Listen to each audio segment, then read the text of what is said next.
Salve a tutti e benvenuti nella mia scrap room, io sono Sandra e oggi utilizziamo la stoffa per preparare dei piccoli pacchettini natalizi.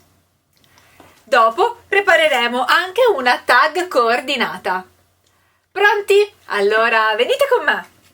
Per impacchettare i regali con la tecnica furoshiki, ovvero utilizzando la stoffa, prendiamo innanzitutto il nostro regalo e la stoffa che abbiamo intenzione di utilizzare. In questo caso la mia scatolina misura 7,5 x 7,5 cm, mentre il mio pezzo di stoffa misura 25 x 25 cm. Posizioniamo il regalo al centro e andiamo a piegare la stoffa. La chiudiamo sotto, quindi la blocchiamo. Poi ripetiamo lo stesso dalla parte opposta e questa volta ripieghiamo all'interno, quindi facciamo una pieghetta e blocchiamo in questo modo.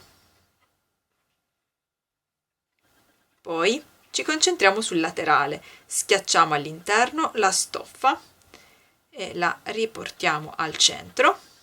E lo stesso ripetiamo dalla parte opposta. Semplicemente adesso andiamo a fare un primo nodo,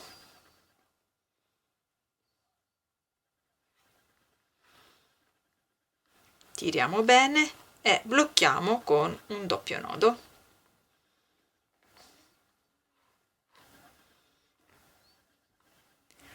Il pacchetto è subito pronto. Completiamo la decorazione con una tag come questa.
Vi consiglio di guardare il video che trovate proprio cliccando qui e...